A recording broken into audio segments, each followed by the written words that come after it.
Let's grab a hat and grow. Okay, so this is how the seeds are going. Just a quick seed update here. We've got the flowers that are growing really nicely. So cute and tiny. I cannot for the life of me remember what bean I put in here, but I've put something in here.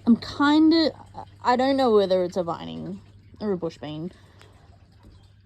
I'm not really sure where to plant that one yet. The broccoli that I divided up the other day is going really well, so that's great. I've got to plant some of these tomatoes into bigger pots. I'm really not sure how the tomatoes are going to grow this season, but we'll see. I've got my onions here and some silver beet and some flowers. I've got some yellow silver beet over here, still growing. I want to let that get a little bit bigger before I plant it out. In one of my last videos, I did say that this row was actually the fava beans, but I got that wrong. This row was the bush beans. I've planted those out in the garden. This row is the fava beans, and we've also got the fava beans over here as well. I'm really excited to plant out these fava beans, but we've got one more left to come up, so I think I'm going to let that one get its shoots coming up, and then we'll plant those ones out into the garden. These are my elephant leeks. They're pretty right to go. I'm excited to plant those out into the garden, but I think I'm going to wait again for these fava beans to come up, just so I can do one big lot of planting. These little ones are adzuki beans. Gonna let them get a little bit bigger before I plant them out as well. And I think I'm just gonna randomly plant this guy out somewhere. I might just plant him on the trellis. I've got a space besides one of my purple beans that I might just plant him besides on a trellis and see how it goes. I have these French penny cuttings that I got from my grandma, and I'm going to plant them in a pot today and get them growing. It's been raining all week, so a job I want to get done today is putting the borders for the asparagus garden. Okay, so I got these lawn borders from Aldi a few weeks ago. The boxes are absolutely soaking wet, so let's carry them over to the garden and see how we go. I've just started to open these boxes. Completely wrecked.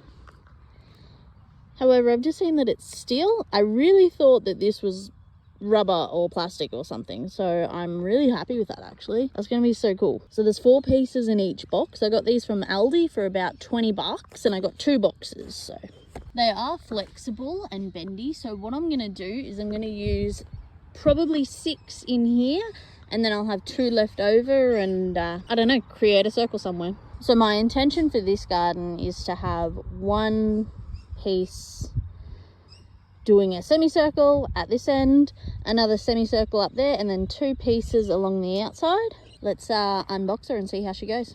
Okay, so this is what we're working with here. It's very flexible. It's got these bits on the end to join them together. Let's get cracking. All right, so we've got the instructions there. You're just going to dig in a bit, connect them, hammer them in, and she's all good. I've got all my pieces laid out, and I decided to use the whole 2 boxes, so all 8 pieces. When I did the 2 pieces on the side, it looked a little bit short. Because these end pieces are bigger than the beds, that's why we're going to bend them into sort of a U shape on either end. And then up the end, we're going to have extra room for planting. That'll give me space to keep using my trellis, and probably a few little things in here as well. I have been so excited to plant my asparagus in here. I am going to wait until June, but I'm so excited to get these borders in. So we had cardboard and mulch over this bed. This bed was full of grass and it was difficult to remove.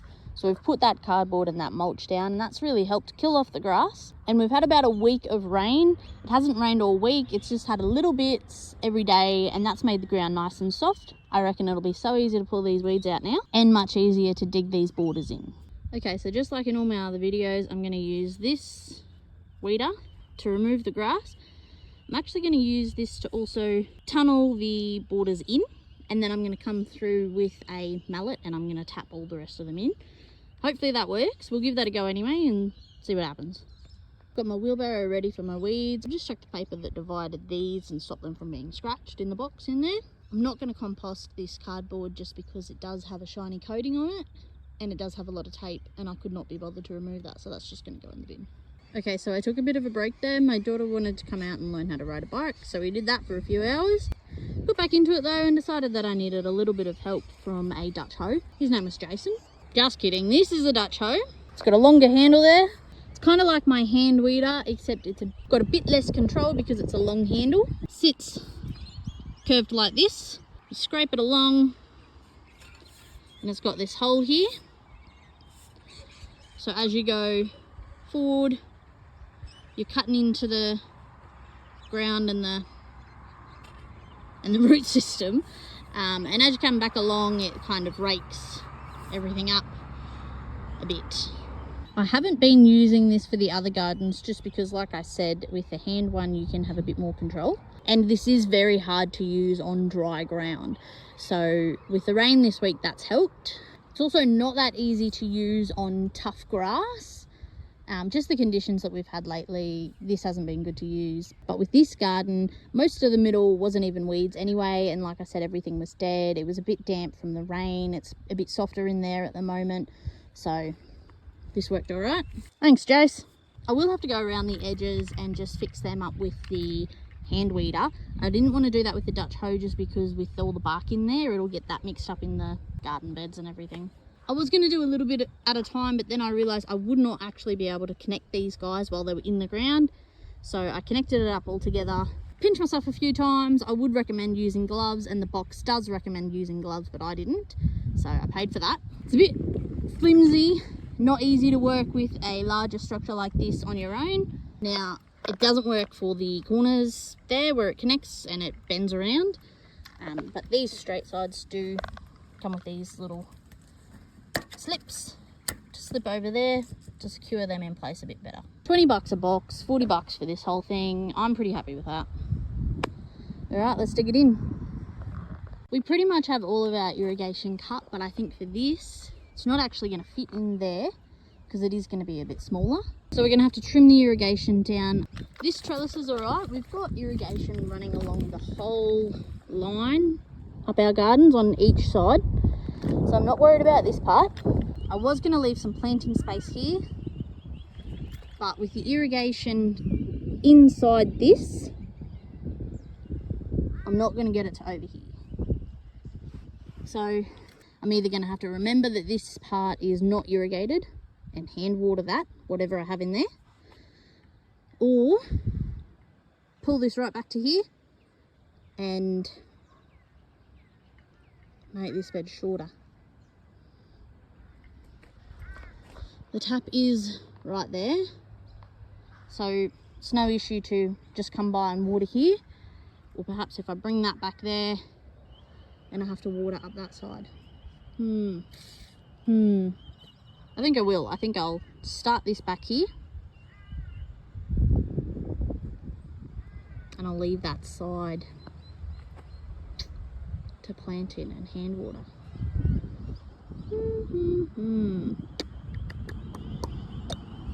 What to do.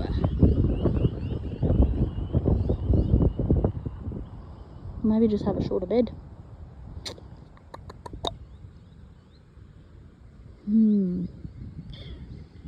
Yeah. Right. I'm going to start this end, dig that in, dig the rest of this bed in, and then I'll see how I feel. And change my mind, decide to go all the way up to here. This part is proving a little bit tricky for me. I'm trying to mallet it in and it's not working very well for me, so I've asked my husband to come out and help. Alright, so he did a fantastic job. It's in there now. It's ready for the asparagus to be planted out in a few weeks. Cannot wait to get that in the ground and growing. I'll show you a look at our asparagus. We grew it from seed about 2.5 years ago, so I'm hoping that this season coming, the crowns will be big enough to harvest from. This is our asparagus. It looks neglected because it has been neglected. These raised beds were not here when we moved in. They were actually in our house yard. However, we shuffled some things around in there and we took them out. We popped them down here near our vegetable garden.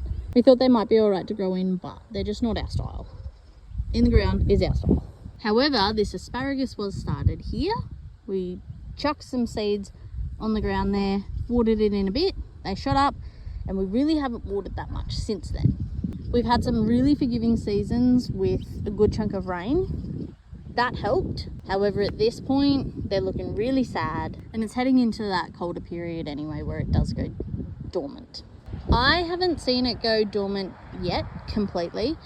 It's always had a bit of green on it. That's because we live in a subtropical climate.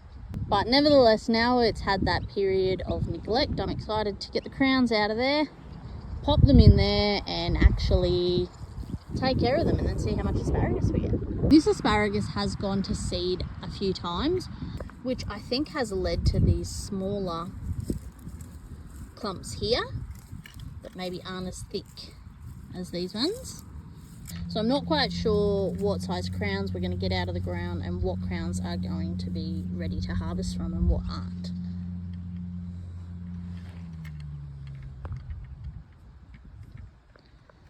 A lot of the bigger plants, oh, that's a tiny asparagus. Ooh. Anyway, a lot of the larger plants have keeled over. Maybe they only go dormant when they're older. I'm not too sure. Maybe these smaller plants have a lot of green in them. I have not actually dug one up and looked at the crowns yet. I've just left them in this bed for this 2.5 years. It probably would be better to leave it until next winter after it has had a proper 3 years in the ground. But I am keen to just move it over, and if we have to wait a year or two before we're able to start harvesting anyway, no big deal. Why you want to leave it for the 3 years is so that these smaller plants have an opportunity to grow, get leafy like this, use all the energy that it pulls in from its leafy bushy growth down to its crowns.